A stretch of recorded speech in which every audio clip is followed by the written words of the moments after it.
गिबि गिबियावनो जोंनि दोलोनि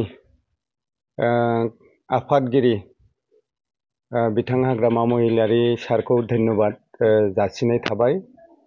बिथाङा आंनि सायाव फोथायनाय लाखिनानै नैबे 2025 नि बिटिसि जेनेरेल इलेक्शनाव गरेस्वर समस्तिनिफ्राय आंखौ दोलोनि बिजाथि महरै बिथाङा डिक्लेयार होबाय मैया। गतिके बिथांनिसिम रोजा रोजा साबायखर थाबाय।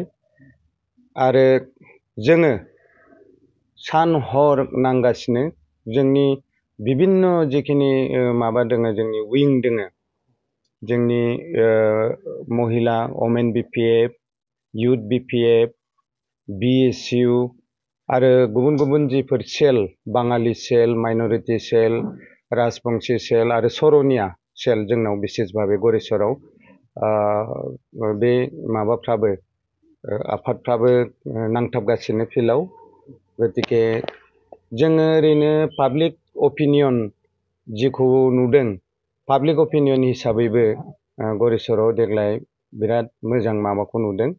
जायगा जायगा रायजोफ्रा बिपिएफ दोलोनि मावथि बिथांमोनखौसो उल्थायै माने माबादों आरोखि, बुंबाय थादों जे नोंथांमोना माथो जनानै थादों, रायलायाखै मायाखै, जोंथ' बिपिएफनोनो भटखौ होनो होनना सानदों, एसे मेल मिटिंफोरखौ खालामनांगौमोन मानांगौमोन, बिदि मोनसे एप्रोच, बिदि मोनसे अपिनियन रायजोनिफ्राय जोङो नुबाय थादों आरोखि, मोनबाय थादों।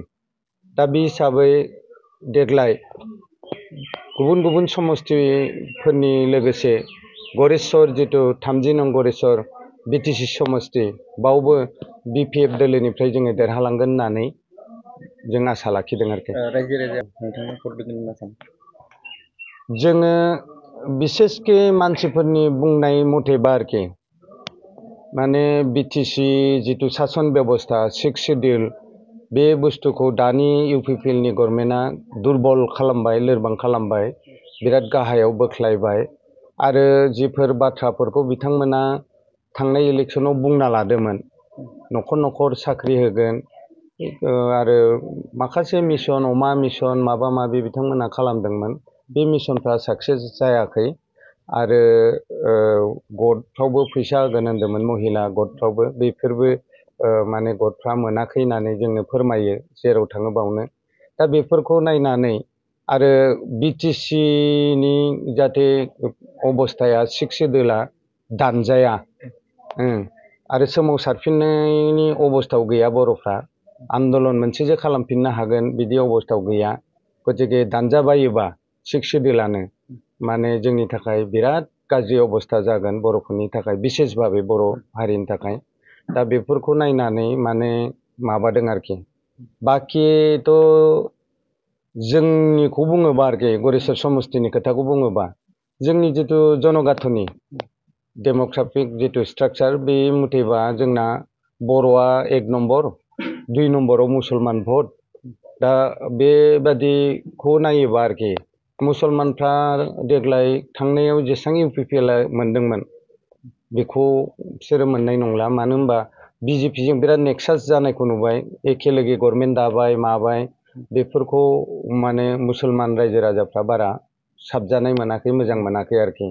मानो होनबा जायगा जायगा उच्चेद जाबाय मुसलमान जायगाफ्राव।